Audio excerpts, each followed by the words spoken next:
Le Seigneur a mis sur mon cœur un message. Je vais baisser un petit peu le micro. Voilà. Ce matin, donc, on va lire un petit texte d'introduction qui se trouve dans le livre des psaumes, ensemble, le psaume 144. Vous avez vos Bibles, alléluia. Vous êtes des Béréens, vous scrutez les Écritures, alléluia.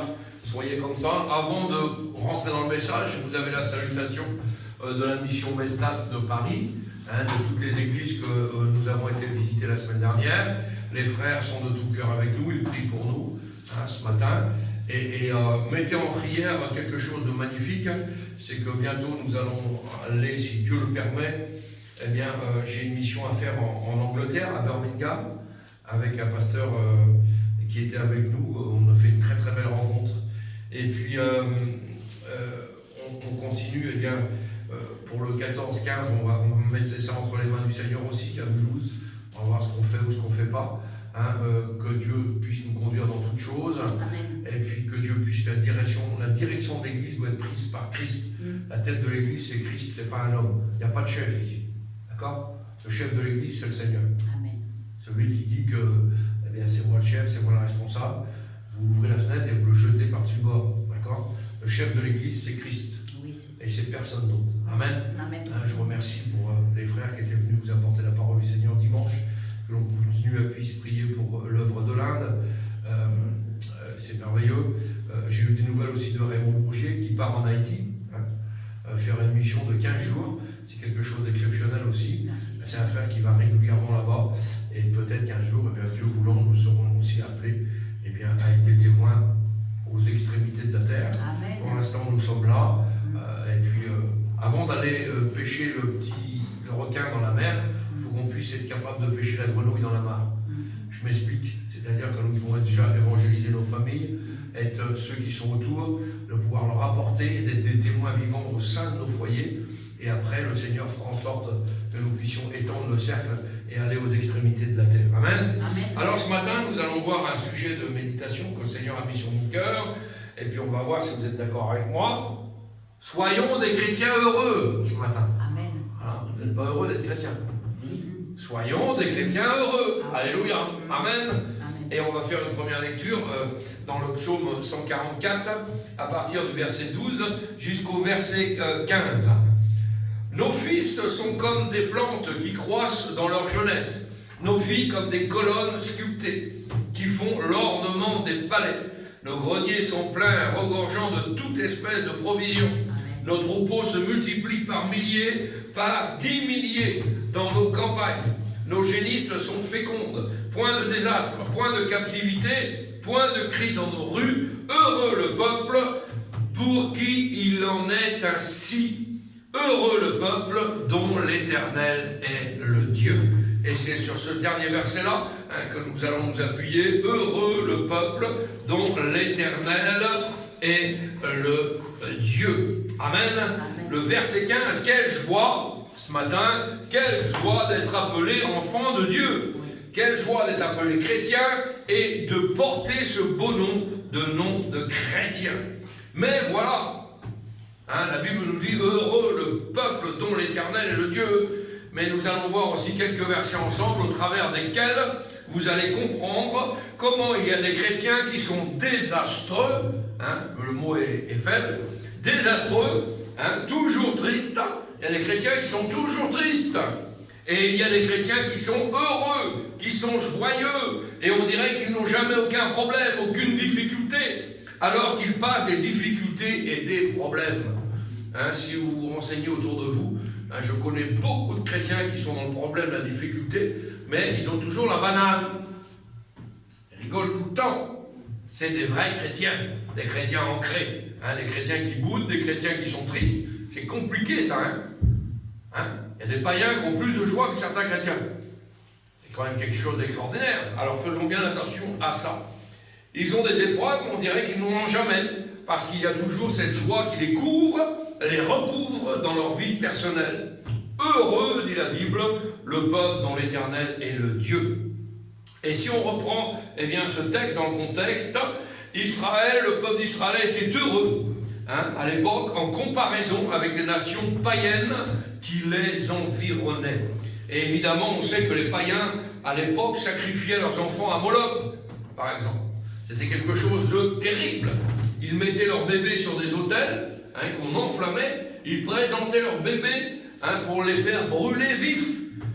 Ils mettaient leurs bébés sur des autels qui étaient enflammés devant une statue avec des bras. Et régulièrement, on mettait ces bébés-là. On faisait beaucoup de bruit autour avec des danses, etc. pour ne pas écouter les cris de ces bébés qui étaient brûlés vifs. Le peuple amenait en sacrifice leurs propres enfants. Ces sacrifices avaient lieu pour apaiser la colère de ces faux dieux envers le peuple. Chers amis, aujourd'hui c'est quelque chose d'inimaginable pour nous. C'était du temps de la parole du Seigneur, ça. C'est quelque chose d'inimaginable pour nous, à notre époque.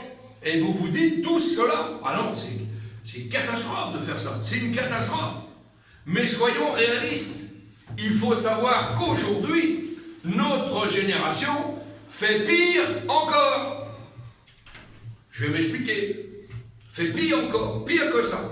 On offre chaque année des millions de bébés au travers de l'avortement au dieu du sexe, au dieu du plaisir personnel, du bien-être personnel. Eh bien, c'est exactement le même dieu auquel ils offrent ces bébés. Le dieu Moloch n'a pas disparu.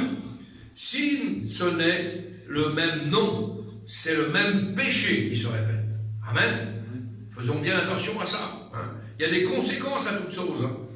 Aujourd'hui encore, et on voit qu'à côté de cela, Israël, le peuple de Dieu, ne faisait pas ces choses semblables.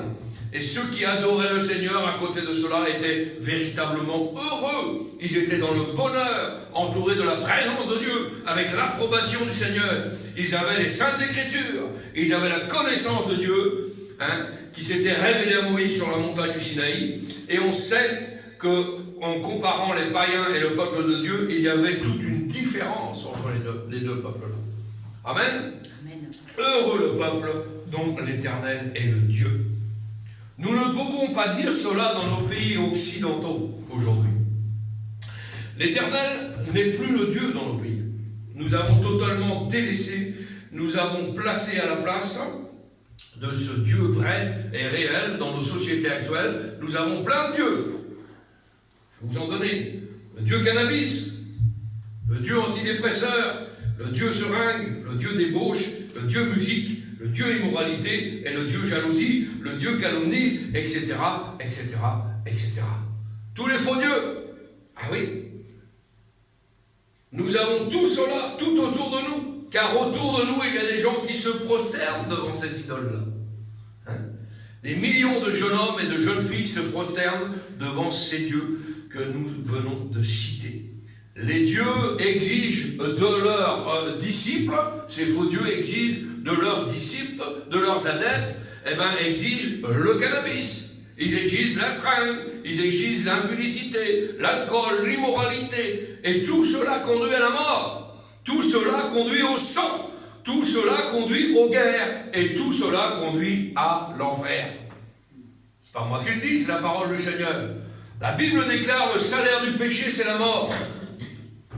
Le salaire du péché, c'est la mort. Ça ne pourra jamais changer, ça. C'est marqué noir sur blanc. C'est un état de fait qui est inchangeable, incontournable. Et nous, comme chrétiens, nous sommes sauvés par le sang de Jésus. Nous vivons quelque chose de prodigieux, de merveilleux. Pourquoi? Parce que nous sommes capables d'affirmer, de dire, de déclarer clairement que notre Dieu est formidable, notre Dieu est admirable, notre Dieu est prodigieux. Et au travers de la peur qui grandit dans le monde entier, nous, comme chrétiens, nous avons la paix. Plus que cela, nous avons la joie. Amen. Amen. Parce que nous avons une espérance, nous savons où nous allons, que Dieu soit béni. On appelle cela le bonheur. Le bonheur. Il y a plein de chansons sur le bonheur. Il est où le bonheur? Il est où? Christophe Maé chante ça aussi. Le bonheur, il n'est pas dans la musique, il n'est pas dans l'idolâtrie, le bonheur, il est dans le Seigneur. Amen. Alléluia. Il y avait un petit cantique du réveil des frères Rickenbach. Si tu veux le bonheur, le vrai bonheur, laisse entrer Jésus dans ton cœur. Alléluia. C'était un merveilleux cantique, ça. C'est des cantiques du réveil. Le bonheur, il est en Christ. Vous avez bien vu qu'à l'extérieur de ça, expliquez-moi où est le bonheur. Ah si, une joie éphémère, un voyage merveilleux, quelque chose de fabuleux, même si vous gagnez un loto dans l'ordre. Vous avez le bonheur, c'est éphémère. Vous comprenez ça, hein? C'est pas ça la vraie vie. Le bonheur, c'est d'être en paix avec soi-même, en accord avec soi-même, qu'il n'y ait pas de dépression dans votre cœur, que vous n'ayez pas d'angoisse, que vous n'ayez pas de difficultés, que votre esprit soit libre. Vous comprenez ça? Quand vous avez un esprit libre et un cœur qui n'est pas angoissé, alors vous commencez à effleurer le bonheur. Le bonheur de la tranquillité, la paix intérieure. Aujourd'hui, beaucoup de gens cherchent la paix intérieure. Alors, on se fabrique des idoles, on se fabrique des faux dieux, hein, on fait de la naturopathie, on fait plein de ces choses-là, on fait plein de choses, on fait des cures de ci, des cures de ça. Mais non, le bonheur, c'est d'accepter le Seigneur dans ton cœur. Et tu verras que tu seras dans la joie, malgré que tu n'as rien, malgré que tu n'as pas grand-chose, malgré que tu as des problèmes. La pluie tombe sur le juste comme sur l'injuste, dit la Bible. Si je sors dehors et que vous sortez dehors, il tombe de l'eau, on est trempés tous les deux. Pas de problème. Maintenant, quand c'est la catastrophe de la vie qui te frappe, et quand c'est la catastrophe de la vie qui me frappe à moi, pas de problème. Nous passons tous les deux par la catastrophe. Seulement, j'ai l'espérance que mon Dieu, qui est dans le ciel, est capable d'agir puissamment dans ma vie. Amen. Et consoler mon cœur. C'est important ça. Celui qui n'a pas de consolateur, pas d'espérance, quelle triste vie! Quelle triste vie! C'est pour ça que dès la création, Dieu a mis dans le cœur de l'homme, dans le cœur de la femme, la pensée de l'éternité.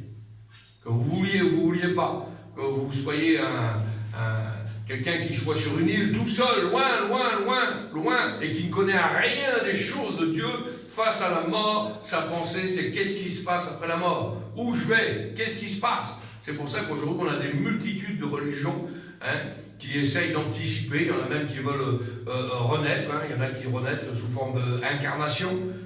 Laissez-moi vous dire que tout ça, c'est diabolique et que ça n'a pas lieu d'être après la mort. Et il y a la vie éternelle en enfer ou au paradis.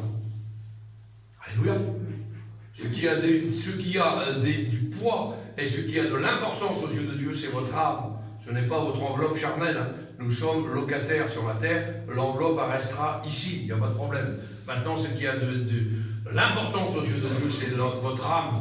C'est le souffle de vie que Dieu a insufflé en nous. Le mot grec, c'est pneuma, qui a fait pneumatique, qui a fait tous ces mots-là. C'est des mots qui sont inspirés du grec. Le mot pneuma, il a insufflé en nous le souffle de vie.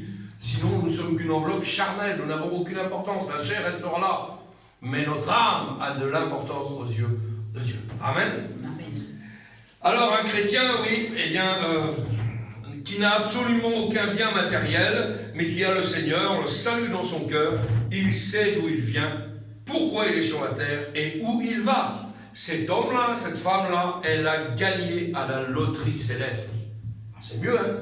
Gagner à la loterie céleste, c'est mieux que de gagner à la loterie nationale. Vous comprenez? Parce qu'avec les sous, on sait ce qu'on va faire. Et on va acheter des biens dans le monde. On va faire travailler l'œuvre du monde. Et le prince du monde, c'est Satan. Vous comprenez ça? Le Dieu des dieux que nous servons, c'est Christ. Mais le prince du monde, le patron du monde en ce moment, celui qui dirige sur la terre, c'est Satan et ses démons. J'ai eu l'occasion de prêcher à des gens qui n'avaient rien, ou très peu, et ces gens-là sont toujours souriants, et dans la joie, parce qu'ils ont Dieu dans le cœur. Ils louent le Seigneur, et ils adorent, et lorsqu'ils adorent, j'ai eu des malheureux adorer Dieu, et quand ils adorent, ils n'ont rien, ils sont dans le plus démunis de la terre, mais quand ils adorent Dieu, il a des larmes qui coulent, parce qu'ils adorent le véritable Dieu. Ce n'est pas des larmes de tristesse, c'est des larmes de joie. Alors que nous ayons des larmes de joie ce matin, qui coulent sur nos visages. Pourquoi?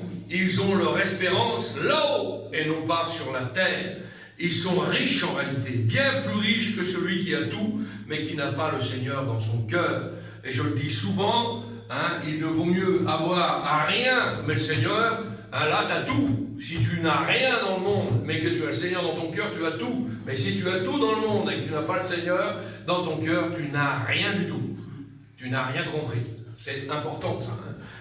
Ce qu'il faut avant de quitter la terre, c'est de connaître intimement le Seigneur Jésus-Christ et faire la paix avec lui. Pas avec ceux qui vous entourent, hein.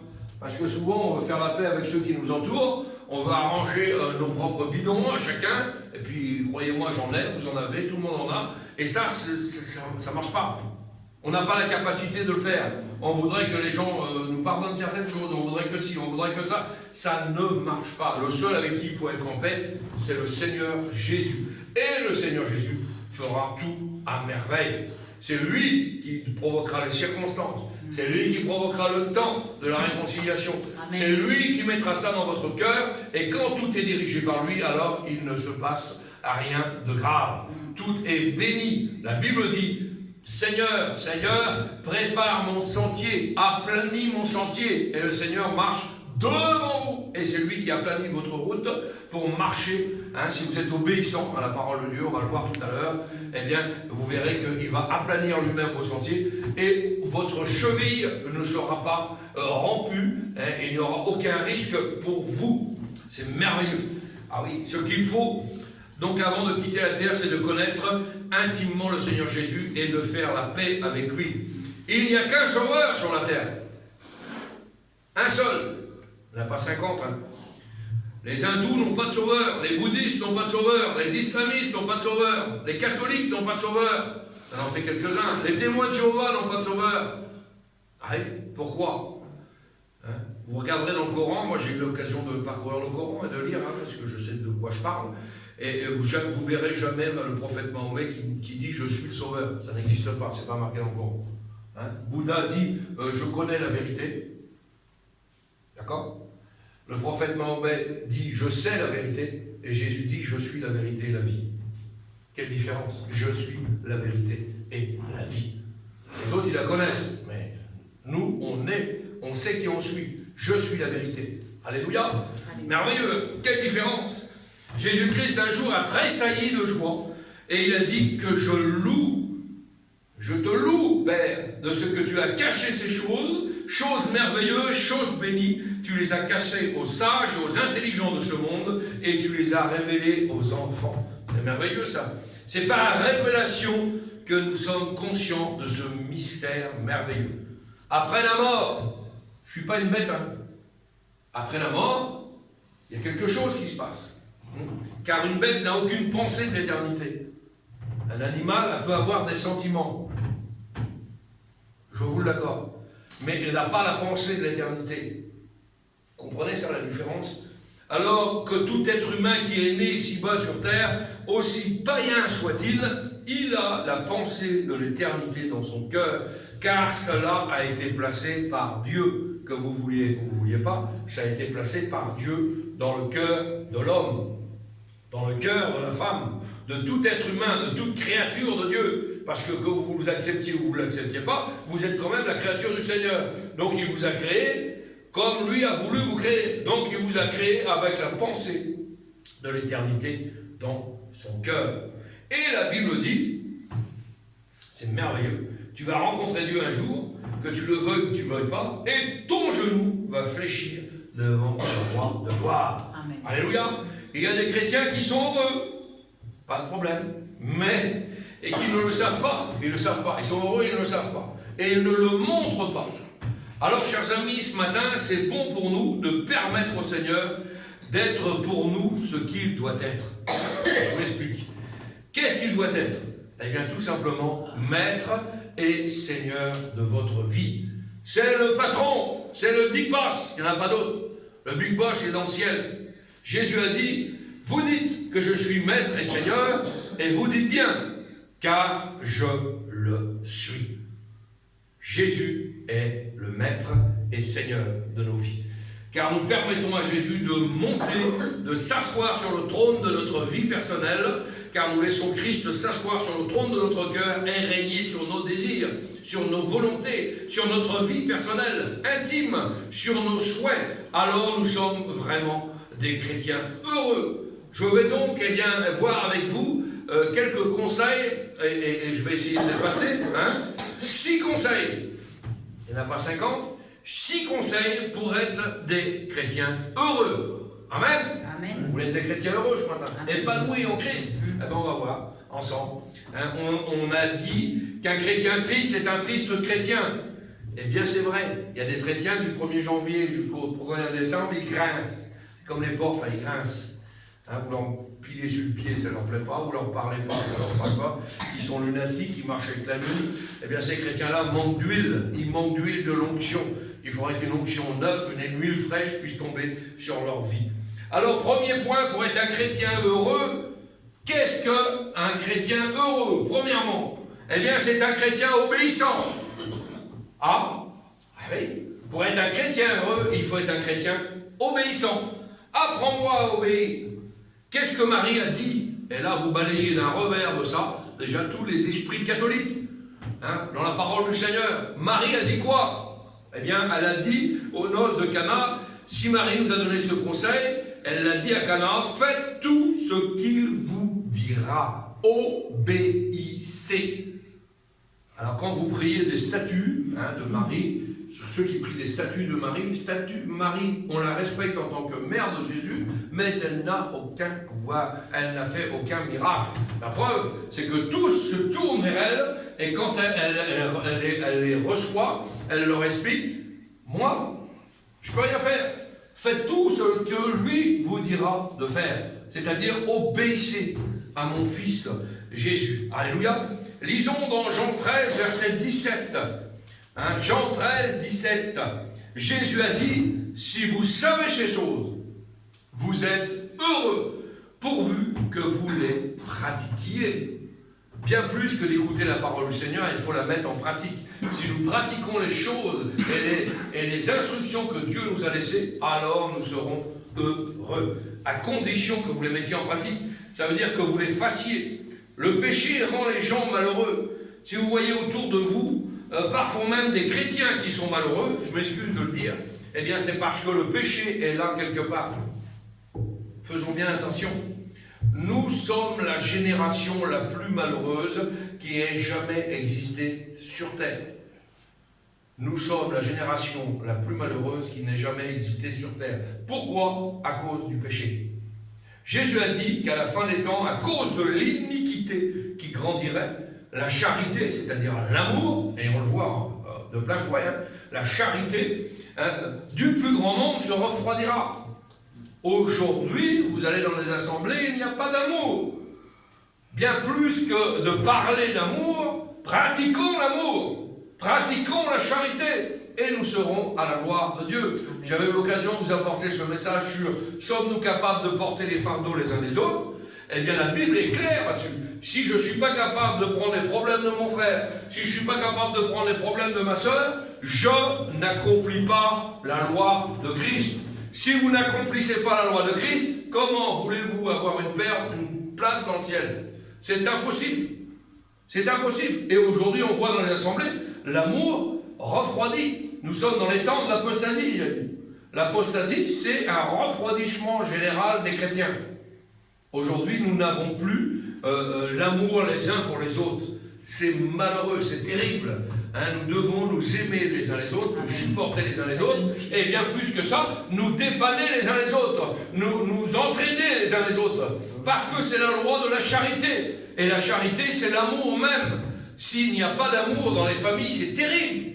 Alors combien plus dans l'amour, s'il manque d'amour dans le corps de Christ, parce que nous sommes le corps de Christ, nous sommes tous différents, tous des membres différents, peut-être que tu es le bras, je suis la jambe, tu es l'oreille, ce que tu veux, mais c'est pas grave, ensemble, nous ne devons pas avoir de cassure, de brisure. Je vais prêcher ça à la pastorale, c'est bon de se rappeler ces choses-là. Ensemble, nous faisons le corps de Christ et nous devons travailler tous dans un seul but, marcher ensemble vers le ciel, dans la gloire de Dieu, dans la félicité de Dieu, de travailler pour Dieu, tant qu'il fait jour. La Bible nous enseigne ces choses-là. Donc soyons des chrétiens obéissants à la parole du Seigneur.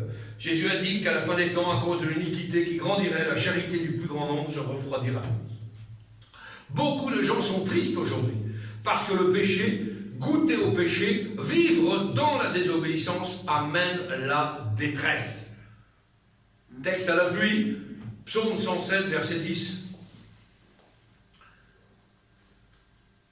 Psaume 107, verset 10. Ceux qui avaient pour demeure les ténèbres et l'ombre de la mort vivaient captifs dans la misère et dans les chaînes, parce qu'ils s'étaient révoltés contre les paroles de Dieu, parce qu'ils avaient méprisé le conseil du Très-Haut. Il humilia leur cœur par la souffrance, ils succombèrent et personne ne les secourut, Dans leur détresse, ils crièrent à l'Éternel et l'Éternel les délivra de leur angoisse.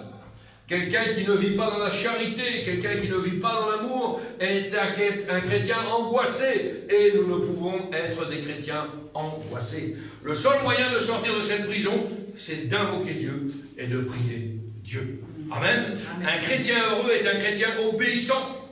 Faites ce qu'il vous dira. David, après avoir commis l'adultère, on connaît la vie de David, il a commis, c'était l'homme selon le cœur de Dieu. Et David fait 2 péchés capitaux, adultère et meurtre avec préméditation.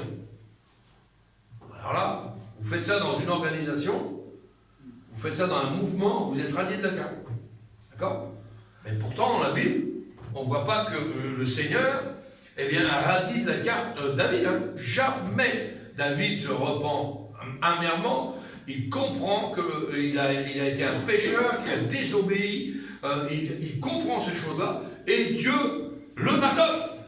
Mais attention, c'est quelque chose d'extraordinaire. C'est-à-dire qu'il y a une vraie demande de pardon. C'est un cœur qui est contrit, qui est humilié. Une position d'humiliation extraordinaire. Eh bien, David, après avoir commis l'adultère, crie au Seigneur, « Crée en moi, Seigneur, un cœur pur. » Crée en moi, Seigneur, un cœur pur. Et aujourd'hui, beaucoup de chrétiens, beaucoup d'assemblées, beaucoup de pasteurs, beaucoup d'églises ont besoin d'avoir en eux, déjà, premièrement, un cœur pur.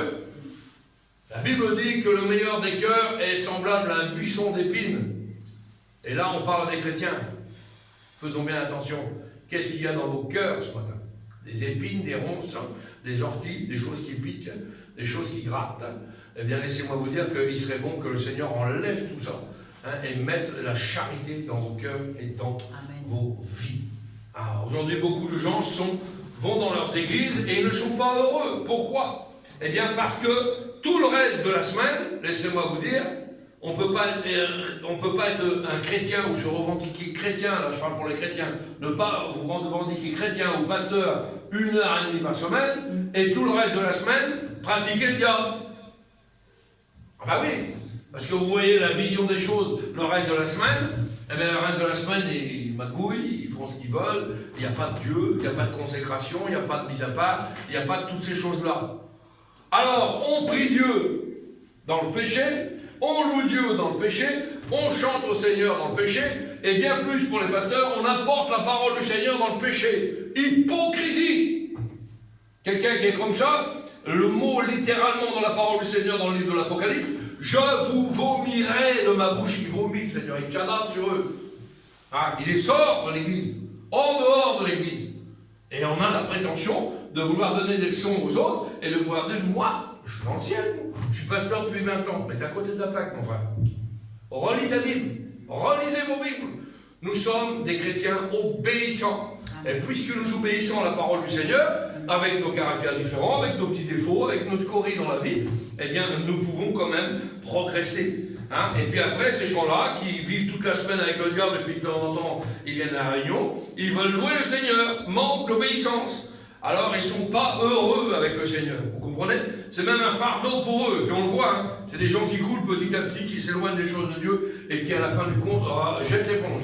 Vous avez vu à la boxe, des fois, on jette l'éponge. Mais il y a plein de serviteurs de Dieu aujourd'hui qui jettent l'éponge. Pourquoi? Parce qu'ils s'aperçoivent qu'ils prêchent une fois par mois, une fois tous les 2 mois, une fois tous les 3 mois, puis après, c'est un fardeau l'évangile. Donc on n'en veut plus. Eh bien, posons-nous la question, si savoir réellement ils ont été un jour appelés par Dieu. C'est des gens qui n'ont jamais été convertis, ça. Vous comprenez? Celui qui a reçu l'amour du Seigneur, même s'il est tout seul dans un département, tout seul dans son coin, s'il est tout seul dans une ville complète, et qu'il a l'amour du Seigneur dans son cœur, il ne se lasse pas de prêcher l'évangile, d'apporter l'évangile, de témoigner autour de lui. C'est un feu bouillonnant, dit la Bible. La Bible dit, il vaut mieux être bouillant. Si vous êtes tiède ou refroidi, je vous vomirai de ma bouche. Littéralement, c'est le Seigneur qui parle. Alors faisons bien attention à ça. Soyons donc obéissants. Par exemple, la Sainte Seine, c'est une obéissance. Faites ceci en mémoire de moi. C'est un commandement, mais pas dans n'importe quelle condition. Ah oui, on reconnaît la communion, le partage fraternel autour du repas. Hein, on reconnaît les autres. Ça, c'est mon frère. Ça, c'est ma soeur. Ça, c'est mon frère. Ça, c'est ma soeur. Je veux un repas de communion, de convivialité, ensemble. Hein, le mot copain, c'est le mot companis, qui veut dire partager le pain ensemble. Si nous ne sommes pas capables de partager le pain ensemble, mais qu'à l'extérieur, vous ne pouvez pas vous voir à la réunion, et à l'extérieur, vous faites des grillades et des gros flageolets, ça ne va pas le faire. Vous n'êtes pas vrai dans votre cœur. Hypocrite encore. Hypocrite, non, il faut être sincère, il faut être vrai. Si nous sommes capables de prendre la Sainte Seine ensemble, c'est que nous sommes en plein état d'accord. Tous les repas dans la parole du Seigneur sont des repas de réconciliation. Quand il y avait un problème, on faisait un repas. Et on gérait les problèmes au pied du repas. C'est souvent comme ça. Alors si vous avez des conseils, si j'ai des conseils à vous donner, souvent quand vous n'êtes pas bien avec quelqu'un, faites juste une goutte de café, un repas, un petit gâteau, faites quelque chose, et autour de la table, vous arrangerez vos problèmes. D'accord? Mais si on reste chacun dans son coin comme ça ne peut pas le faire non plus. Alors la Sainte Seine, eh bien, est claire. On se pardonne les uns aux autres. Merveilleux ça. Beaucoup de gens prennent la Sainte Seine à tort et à travers. Je ne parle pas à ma soeur, là, je vais prendre la Sainte Seine. Il faut que je tombe, je suis. Je ne peux pas le faire ça. Et je prends la Sainte Seine là-bas, mais je ne parle pas à l'autre. Je ne peux pas le faire. Il faut être en plein accord avec tout le monde. Comprenez? Alors si la personne n'est pas là, c'est pas grave. Si tu as résolu dans ton cœur de prendre ta Sainte Seine et en sortant de là, de téléphoner, de le voir, de demander pardon, c'est pas un problème. Le Seigneur connaît toutes choses. Mais maintenant, prendre ta Sainte Seine, il faut que ça soit en pleine communion et en plein accord. Alors, qu'est-ce qu'il y a encore dans l'obéissance? Le baptême. Baptême, baptistère. Hein? C'est une obéissance, c'est l'enseignement. L'obéissance du baptême. Vous voyez? Le verbe baptiso, c'est le mot baptiso, baptême, c'est ensevelir. Hein? C'est pas 3 gouttes d'eau sur le front, comme font certains curés. Hein? Ça ne marche pas. C'est pas le vrai mot baptême. C'est galvaudé, ça. Le mot baptiser, baptiso, ça veut dire ensevelir. C'est le symbole du sépulcre. C'est le symbole d'ensevelir quelqu'un, d'enterrer quelqu'un et de le ressortir de la tombe avec une nouvelle naissance. Alléluia. Hein? Vous êtes nés de nouveau en Christ. C'est merveilleux. C'est des enseignements, ça. Et puis on voit qu'il y en a qui ne veulent pas. Ils se disent chrétiens, mais ils ne veulent pas obéir à la parole du Seigneur. Par exemple, du temps de Jean-Baptiste, quand il baptisait, certains ne voulaient pas passer par les eaux du baptême. Trop orgueilleux. Moi, je ne passe pas entre ses mains, je ne veux pas être baptisé par lui. Je ne veux pas ça. Non, je veux pas ce baptême-là. Je ne veux pas ce baptême-là. Eh bien, vous allez voir, regardez cet exemple formidable dans la Bible. La Bible nous dit, vous lirez ça dans Luc chapitre 7, ils ont rendu nul à leurs égards le plan de Dieu. Français. Ils ont rendu nul à leur égard le plan de Dieu. C'est-à-dire qu'ils ne sont plus dans le plan de Dieu. Il y a des commandements pour accepter le baptême, on n'en veut pas. Eh bien, vous avez rendu à votre égard nul le plan de Dieu. Pas de ciel. C'est triste quand même, non? Tout ça parce qu'on n'a pas été obéissant à la parole du Seigneur et à ce que le Seigneur nous a demandé de faire. C'est merveilleux. Ne pas délaisser son assemblée, ça aussi c'est quelque chose de merveilleux. Pourquoi? Parce qu'on est béni chez nous, on est béni à 2, on est béni à 3, on est béni à 5. Mais dans une assemblée, ce qui est merveilleux quand vous arrivez dans une assemblée, même si vous n'êtes pas disposé, vous n'êtes pas bien réveillé, vous avez des problèmes, des difficultés. Mais le problème, c'est que quand vous allez à l'assemblée, vous pratiquez votre assemblée, vous n'avez pas un lien peut-être direct avec votre Dieu tout de suite, mais c'est un rayonnement collectif. C'est quelque chose de fabuleux. Vous n'avez pas envie de prier, moi ça m'est arrivé plein de fois d'aller dans les réunions, pas forcément avoir envie de prier, et puis la personne qui était à côté de moi était tellement bénie que ça découle sur vous, et total, vous finissez par prier quand même. C'est un rayonnement collectif, hein. C'est du travail collectif, l'évangile. C'est pas personnel, comprenez? Personnel, c'est l'orgueil. Hein. Quelqu'un qui est orgueilleux, la Bible dit qu'il fait grâce aux humbles et qu'il aplatit les orgueilleux. Hein. Faisons bien attention de ne pas être orgueilleux à nos propres yeux. Hein. Dieu bénit l'obéissance. Il faut être obéissant à Dieu. Hein. La Bible dit l'obéissance vaut mieux que tous les sacrifices. Tous les sacrifices. Il y en a qui vont faire des sacrifices financiers, ils vont faire des sacrifices dans plein de choses. Mais s'ils ne sont pas obéissants à la parole de Dieu, ils ne sont pas la gloire de Dieu. Deuxième point, pour être un chrétien véritable, un véritable chrétien heureux, il faut être des adorateurs. Un chrétien qui est heureux, c'est un chrétien qui adore. En louant. Psaume 84, verset 5, « Heureux ceux qui habitent ta maison, ils peuvent te célébrer encore. » Alléluia, c'est merveilleux. De célébrer le Seigneur, de louer le Seigneur. Je loue le Seigneur chez moi, mais j'ai hâte d'être à la prochaine réunion. Parce que je vais être avec mes frères et mes sœurs, c'est pas pareil. On l'a vu, ce rayonnement collectif, c'est différent. On est enveloppé, on est entraîné, on est porté ensemble dans cette louange. Il est dit dans la Bible que Dieu habite au milieu des louanges de son peuple. Dieu habite au milieu des louanges de son peuple. Une église qui loue, c'est une église victorieuse. Une église qui prie, c'est une église victorieuse. On n'est pas dans des religions quelconques. Vous allez dans une cathédrale, pas froid. Déjà, il fait froid parce que les murs sont épais, il n'y a pas de chauffage. Et en plus, il fait froid parce que les cœurs sont morts, ils sont éteints. Quelqu'un qui loue, il y a une ferveur de louer. Alors, je sais que, par exemple, j'ai quelquefois, je sais que ma soeur vient d'une église baptiste, c'est ça. Et bien, chez les baptistes, ils sont habitués à prier comme ça. Vous comprenez? Mais des fois, ça déborde dans d'autres églises. Et j'ai vu des baptistes qui étaient surpris. Et puis on loue, on a la ferveur de louer le Seigneur. Mais merci Seigneur pour ces choses-là. On est ensemble, il faut se laisser prendre par l'Esprit de Dieu. Et ensemble, nous sommes dans la joie. Alléluia, c'est merveilleux.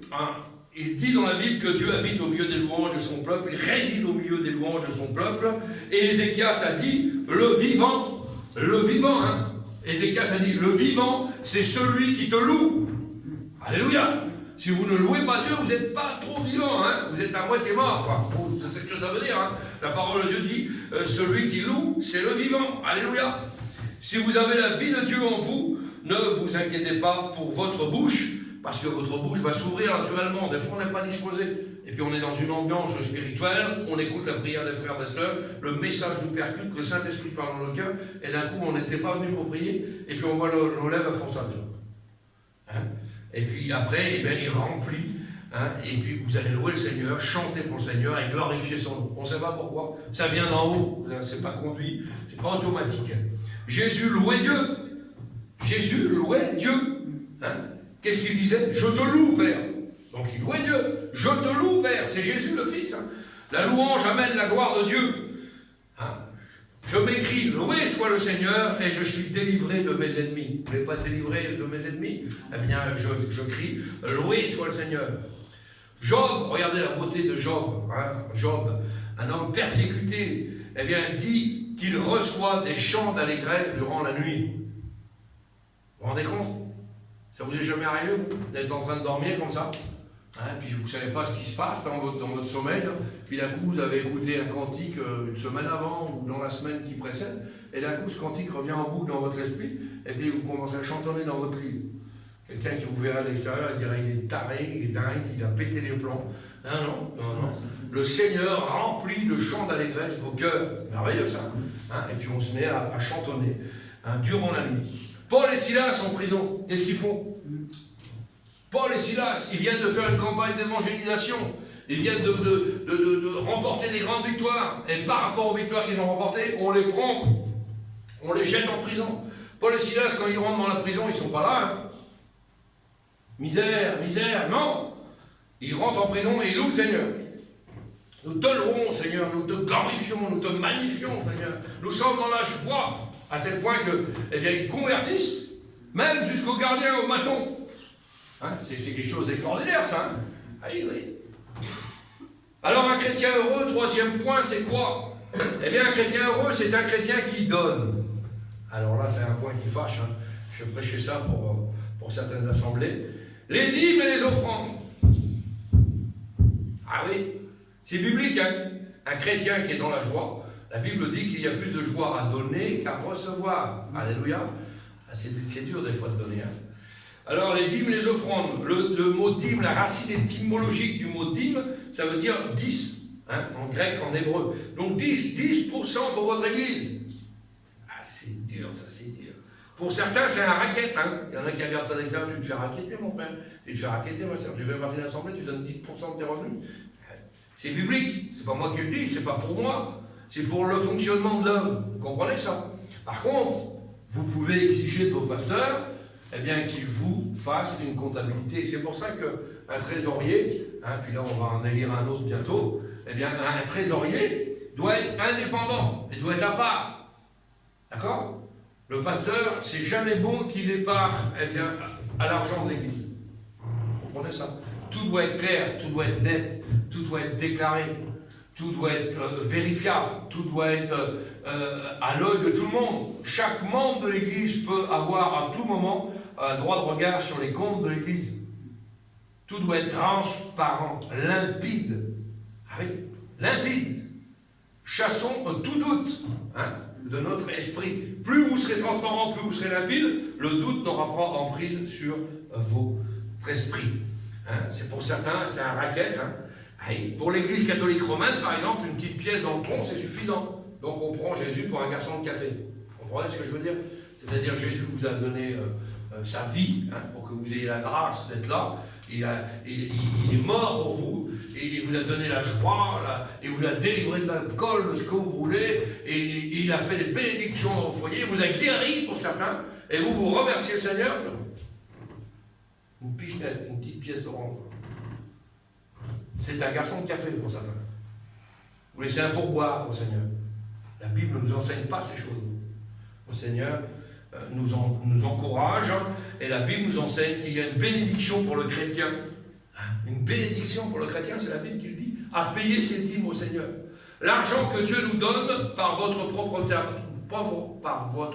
travail, eh bien, 10% de ce revenu revient au Seigneur. Dieu déclare dans sa parole que les gens le volent. Déjà du temps de la Bible, il n'y a rien de nouveau sous le soleil. Ils le volent dans les offrandes. Vous me volez dans les dîmes et les offrandes. Apportez vos dîmes dans la maison. Regardez ce que dit la Bible. Apportez vos dîmes dans la maison et vous verrez si je n'ouvre pas pour vous les écluses des cieux et si je ne répands pas sur vous la bénédiction en abondance. Quand on aime le Seigneur, il nous a sortis du monde, il nous a donné son amour, il nous a sauvés, il nous a préparé une place dans le ciel, alors si sa parole nous dit de le faire, je le fais. Exemple, depuis que je suis chrétien, je me tiens à ce principe. Depuis que je suis chrétien, que j'ai compris la parole du Seigneur, que le Saint-Esprit m'a interpellé sur des positions, même si j'avais 200 €, je vais dire ça comme ça, je donnais 20 € pour le Seigneur. Vous comprenez? Et je n'ai jamais manqué de rien. Jamais. Jamais. Même au dernier moment de la vie, le Seigneur rebondit sur toute chose. Et je vous donne un exemple, j'étais en mission à Agen, et puis j'étais avec ma compagne, c'était la dernière semaine de la mission. Et nous avions un super pasteur, entre parenthèses, qui nous interdisait d'aller chiner, parce qu'il n'y a que lui qui a le droit d'aller chiner. Donc on était 100 sous à Agen. J'avais même pas de gasoil pour remonter en Bretagne. Dernière semaine de mission. Et on était 2 étudiants comme ça. Moi et mon copain. Et interdit, il fallait qu'on s'occupe du chapiteau, qu'on fasse tout. Mais pas pour nous, rien pour nous. Bon, rien. Bon, c'est une formation, mais c'est une déformation pour certains. Comprenez? Ne faites jamais ça. Ils ont confondu les textes, éprouvez-les d'abord, et puis faites d'eux des commis. C'est pas la même chose. Et si vous voulez, dernière semaine, toute la mission s'en va. Et je me reste à Agen, moi. J'ai 20 € comme fortune. Je ne vais pas aller loin avec 20 € de gasoil pour faire Agen la Bretagne. D'accord? Et mon collègue, pareil. Il reste 2 jours dans la mission. On se place devant Dieu, on prie le Seigneur le matin, et on dit, écoute, on va aller faire un petit tour quand même, pour essayer de trouver un bout de travail. D'accord? Je retombe dans le lotissement à Agen, première maison, personne. Deuxième maison, je vois un petit ancien qui vient, un petit monsieur bien, toi, et je l'interpelle, je dis, monsieur, vous n'avez pas de travail à faire? Il dit, ça m'intéresse pas, ça m'intéresse pas, ça m'intéresse pas. Et après, il me fait rentrer dans la maison, il me dit, par contre, il dit, je voudrais casser tous les... je faisais la maçonnerie avec mon collègue, donc il n'y a pas de problème. Il dit, je voudrais casser tout le tour de la maison, de la terrasse, là, et vous allez me refaire tout à neuf. Vous savez, quand vous n'avez pas travaillé pendant un moment, je dis, qu'est-ce qu'il me dit? Et puis on d'accord, ok. Mais je dis, ça va vous coûter des sous, hein, parce qu'il y a je ne sais pas combien de toupies de béton, il faut coffrer, il faut casser au marteau-piqueur, il faut tout. Ouais, ok, demain matin, c'est bon. 2 mots, hein. Je n'ai même pas vendu l'affaire parce que je n'avais pas de force pour la vendre, d'accord? Et il me dit, attendez, avant de partir, je vous fais un chèque d'acompte.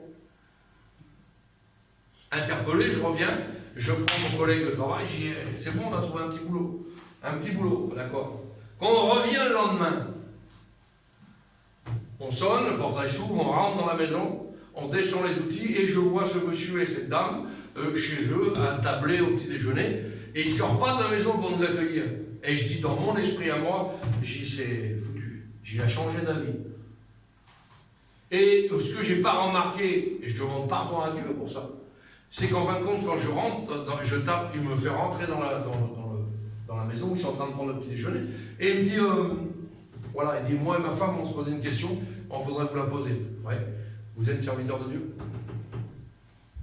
Ben, je dis oui. Votre collègue aussi? Oui, c'est ça.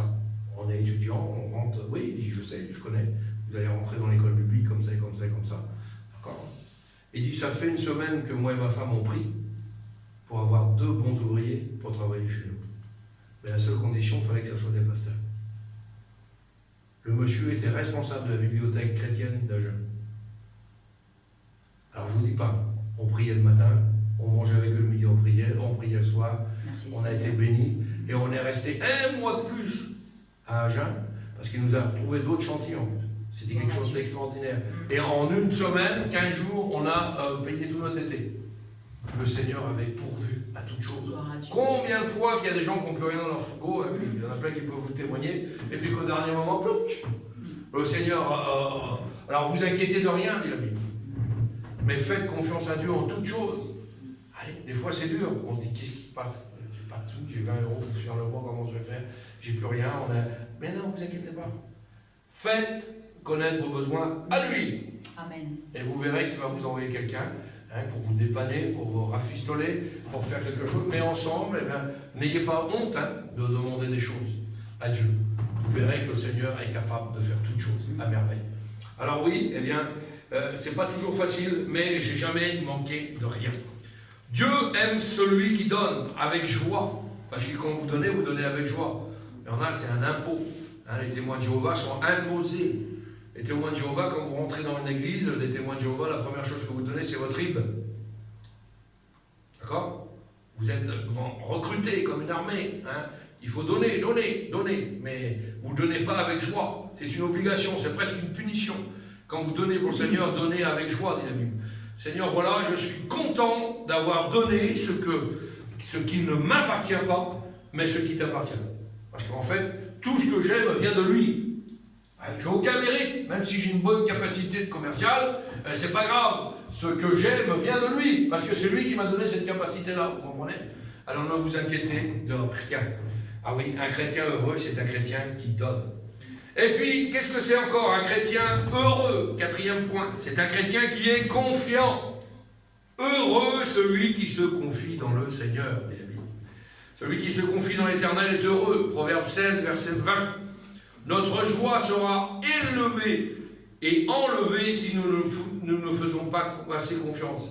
Notre joie sera enlevée si nous ne faisons pas assez confiance à Dieu. Pierre était heureux quand il a enjambé la barque. Vous connaissez cette histoire de la parole du Seigneur, et qu'il a marché sur l'eau. Vous savez, quand il est sorti de la barque, il a osé, c'était l'envoi. Quand il est sorti de cette barque-là, et qu'il a voulu aller vers Jésus, il était tellement heureux que la mer où il marchait, c'était du béton. Il était convaincu dans son cœur.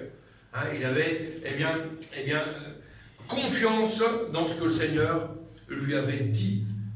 Il avait confiance en son Dieu. Et le moment où il a eu confiance en lui-même, il a commencé à couler. Le manque de confiance peut nous faire couler. Tant que vous avez confiance en lui, vous ne coulerez jamais. Ayez jamais confiance en un pasteur, en un mouvement, en une église. Ayez confiance en Christ. Amen. Point final. Si vous avez des doutes, lisez votre Bible. Ouvrez votre Bible. Mais moi, je peux vous berner, d'autres pasteurs peuvent vous berner, d'autres mouvements peuvent vous berner. C'est pas un problème, ça. Aujourd'hui, dans un monde comme ça, je ne vous perdrai pas, c'est pas ça que je veux dire, mais si vous voulez, il faut avoir confiance en lui et en lui seul. Alors, 5e point, un chrétien heureux, c'est un chrétien qui sert. Alléluia. Alléluia.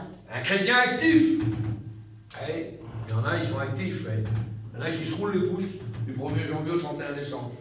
La Bible nous dit que sans sanctification, nul ne verra le Père. Est-ce que vous vous sanctifiez? Sanctifier, c'est de marcher de progrès en progrès. C'est de faire des efforts pour Dieu.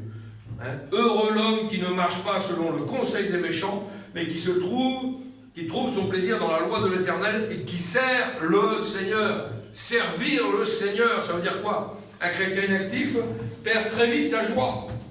Jésus n'a pas seulement dit « venez à moi », mais il a dit aussi « prenez mon joug sur vous ». C'est un travail, ça. Prenez mon joug sur vous. Recevez mes instructions et vous trouverez du repos pour vos âmes. Vous savez, l'apôtre Paul, le grand apôtre Paul, avant d'être Paul, l'apôtre Paul était Saul de Tarse.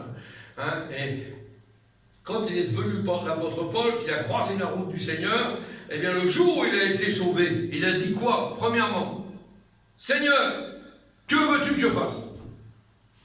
Première réflexion de l'apôtre Paul. Il a rencontré le Seigneur, il a compris l'amour du Seigneur dans son cœur. La première chose qu'il a dit au Seigneur, Seigneur, que veux-tu que je fasse? Il était tout de suite prêt à travailler pour Dieu. Hein, il faut croire, il faut avoir les yeux ouverts et être prêt à servir. Servir, ça veut dire quoi? Être serviteur et servante de l'Éternel. Il faut donc passer à l'action pour certains. Il y en a qui ont besoin de passer à l'action. Hein, nous avons tous reçu des talents. Hein. Et puis vous connaissez cette parabole de celui qui a enterré son talent. C'est dommage pour lui, hein. Il l'a caché. Non, faisons fructifier ce que Dieu nous a donné. Tu as un talent pour chanter, tu chanteras. Tu as un talent pour prier, prie. Tu as un talent pour être une colonne dans l'église, eh bien, soit une colonne dans l'église, soit un homme de prière, soit une femme de prière. Utilise ce que Dieu t'a donné. Hein, c'est merveilleux. Il y a trop de chrétiens paresseux. Et nous connaissons, hein, j'ai eu l'occasion de vous apporter ça sur la paresse spirituelle. Un peu d'assoupissement, un peu les bras croisés, et une ruine soudaine nous surprendra. Nous ne devons pas être des chrétiens comme ça. On doit être des chrétiens dans l'action. La Bible dit ce qui fait la richesse d'un homme, et je peux rajouter la richesse d'une femme, c'est son activité en Christ. Plus vous serez actifs, attelés à la tâche, dans le cercle de Dieu, travaillez pour Dieu, moins vous aurez d'attaques déjà, parce que vous serez concentré sur une tâche particulière. Donc les attaques, vous les verrez arriver de loin, ou même si elles arrivent sur vous, vous saurez comment les éviter. D'accord? Parce que vous êtes dans le champ de Dieu, vous travaillez avec Dieu, main dans la main, en communion, en étroite collaboration avec le Seigneur. Et plus vous serez en étroite collaboration avec le Seigneur, moins vous aurez des attentes extérieures. On voit aujourd'hui des frères ou des sœurs qui ont plein de problèmes à l'extérieur. Pourquoi? Parce qu'ils ne se consacrent pas assez à Dieu. Donc, ils ont des problèmes personnels qui surgissent dans leur vie. Mais la Bible dit, et moi j'ai fait un pacte avec le Seigneur, je vous le dis, hein, je dis Seigneur, moi je m'occupe de tes affaires, et tu t'occuperas des miennes. Plus je suis dans l'activité dans le Seigneur, eh ben, je m'aperçois que j'arrive à faire mes affaires, je ne manque de rien, et je m'occupe de rien, de moins en moins. C'est formidable. Je n'ai même pas besoin de faire ci ou de faire ça. Des fois, on m'appelle, c'est ça. Et je ne m'en occupe pas. Par contre, je suis dans le plan de Dieu, je fais la volonté de Dieu, et j'essaye de travailler au maximum pour le Seigneur. Que Dieu fasse qu'un jour, je sois à plein temps pour lui. D'accord? Et quand je serai à plein temps pour lui, eh bien, il surviendra, il n'y a pas de problème. Vous comprenez? Il subvient déjà. La Bible dit qu'il connaît tout. Il nourrit les oiseaux du ciel. Alors, à plus forte raison, ses enfants, il est capable de les nourrir. Et enfin, le 6e point, pour devenir un chrétien heureux, hein, c'est un chrétien qui espère. Alléluia. Alléluia. Est-ce que vous êtes des chrétiens et des chrétiennes qui espèrent? Oui. Ah oui. Beaucoup trop d'églises ne parlent jamais du retour de Jésus. C'est important, ça. Donc, les chrétiens n'espèrent pas. Ce n'est pas de la faute forcément des brebis. C'est la faute des brebis dans la mesure où ils ne lisent pas assez leur Bible. D'accord? Mais quand on n'est pas enseigné sur ces choses, quand on n'est pas prévenu de ces choses, quand on n'est pas au courant de ces choses, parce qu'on ne vous apporte jamais ces messages-là, est-ce que vous savez que le Seigneur revient bientôt? Amen. Merci Seigneur. Il revient bientôt chercher son Église. Mais quand on ne prêche pas ces choses-là, eh bien, on n'attend pas, on n'espère pas, et on n'attend pas le retour du Seigneur. Heureux ce serviteur que son maître, à son arrivée, trouva en faisant quoi? Veillant, priant et attendant. Il attend quoi? Le retour du Seigneur. La Bible dit, heureux ce serviteur-là, heureux ces servantes-là, que son maître, à son arrivée, les 5 folles, les 5 sages, vous connaissez cette parabole, il y en a qui sont prêtes à aller à la rencontre de l'époux. Nous sommes l'épouse, l'Église c'est l'épouse, et l'époux c'est Dieu. Et un jour, eh bien, nous irons à la rencontre de l'époux, pour un mariage glorieux, pour une joie éternelle.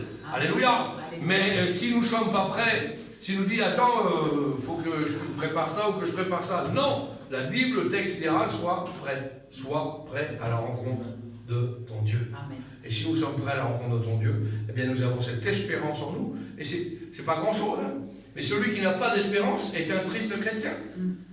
Aujourd'hui, ce qui doit nous motiver, c'est cette espérance. De toute façon, qu'est-ce que nous pouvons attendre du monde? Nous devons regarder le monde comme de la boue, et en plus attendre quelque chose du monde. Il n'y a rien d'intéressant dans le monde. Gagner de l'argent, c'est bien, il en faut. Mais qu'est-ce qui va nous donner le monde? L'argent pour faire quoi? Vous avez vu, des fois, on a de l'argent qui est mal acquis, ça m'est arrivé plein de fois avant d'être chrétien, et puis en fin de compte, il file entre nos mains et on n'a jamais rien. Et on se retrouve à la fin du mois, on est pareil, on est à plat quand même. Donc c'est quelque chose d'extraordinaire, ça. C'est comme on dirait que l'argent qu'on a gagné, des bonnes sommes, des fois, dans des choses qui ne sont pas tout à fait à la gloire de Dieu, ben, ça file là comme le sable. Puis quand on fait le bilan, ben, j'ai pas tout. Donc on n'a plus rien quand même. Vous comprenez ça? Non, construisons, bâtissons en Dieu. Et le Seigneur fera. Et le Seigneur nous conduira.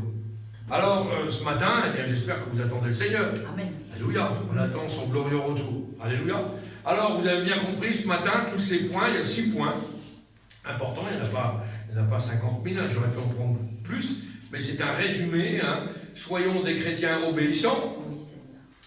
Alléluia. Soyons des chrétiens qui soient confiants, des chrétiens qui servent, des chrétiens qui espèrent, des chrétiens qui donnent. Amen. Et des chrétiens adorateurs. Et si nous avons toutes ces qualités-là, eh bien nous sommes des chrétiens heureux. Amen. Trop de chrétiens font la mouille. On va à l'église, mais je ne sais pas où c'est qu'ils vont. Il y en a qui vont à l'enterrement. Donc, non, soyons des chrétiens dans la joie.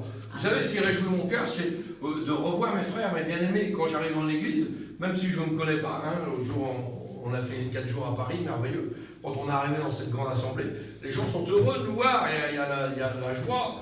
Il y a de la joie dans le cœur. On ne se connaît pas, mais il y a de la joie dans le cœur. On retrouve la famille, on retrouve nos bien-aimés dans le Seigneur. Et ça, c'est merveilleux. Soyons des chrétiens heureux ce matin. Amen. Alors, mettons en pratique ces 6 points-là. Et puis déjà, vous verrez que la Bible nous rendra heureux sur toutes choses. On prie le Seigneur. Amen. Seigneur, nous voulons te bénir, te rendre